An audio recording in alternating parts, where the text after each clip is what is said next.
Buenos días, amigos. Continúo intercalando estas breves meditaciones entre los vídeos más densos de historia de la filosofía que voy publicando.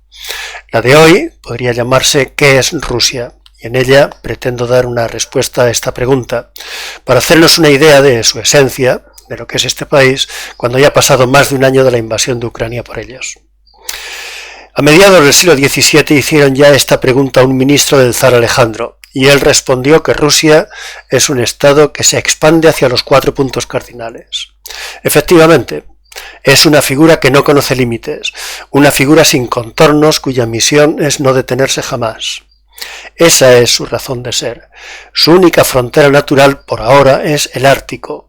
Comenzó en el Rus de Kiev, actual capital de Ucrania, como una federación de tribus eslavas que perduró entre los siglos IX y el XIII, llegando ya entonces hasta el Báltico, el Mar Negro, las fuentes del Vístula y la península de Tamán. De aquel Rus procede el nombre actual de Rusia. Se extendió durante siglos. Llegó a la frontera china y allí se detuvo. Llegó al Pacífico y lo sobrepasó, hasta Alaska, deteniéndose también en la frontera japonesa. Entre mediados del siglo XVI y principios del XX, incorporó cada año un territorio superior al de algunos estados europeos.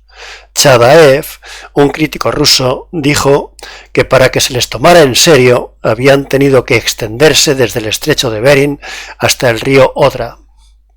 Rusia es Europa, ciertamente, pero no lo es como el resto de las naciones europeas. No tiene fundamento étnico alguno, ni lingüístico. Uno de sus zares más importantes, Catalina la Grande, era alemana. Uno de sus más importantes poetas, Pushkin, era negro. Stalin era georgiano, y en la Federación Rusa actual se hablan más de 40 idiomas. Su expansión fue incontenible bajo el mandato de Catalina la Grande, de Pedro el Grande y de Stalin. Hizo uso de los 2 medios con que cuenta el gobernante según Platón, la persuasión y la fuerza. El primer medio, la persuasión, fue al principio el cristianismo y luego la religión nihilista del marxismo. El segundo, la fuerza, fue con frecuencia la brutalidad más extrema. Una de las múltiples muestras de esta aplicación de la brutalidad fue el Holodomor, que literalmente significa matar de hambre, y se aplicó, como es sabido, principalmente en Ucrania. El pueblo ruso parece estar hecho para resistir y sufrir. Lo descubrió Napoleón cuando, para que sus tropas carecieran de todo lo necesario y no pudieran siquiera cobijarse bajo techo, comprobó, al llegar a Moscú, que habían reducido a cenizas 4/5 partes de la ciudad. Lleno de asombro, pese a que significaba el fracaso de su estrategia, exclamó que aquel pueblo bárbaro tan resuelto estaba compuesto de escitas. Rusia no es tampoco como Estados Unidos ni como China. El primero, Estados Unidos, está animado de 2 fuerzas contrarias, una que lo impulsa a permanecer en su insularidad y otra a expandirse. Y la segunda, China, siempre ha estado cerrada sobre sí misma, hasta el presente, en que ya no parece ser así. Tal vez el pueblo que más se le parezca sea el español de los siglos imperiales, cuando integró en una enorme masa territorial y política una multitud de religiones, lenguas y tradiciones y careció de todo sentido de identidad o fundamento étnico.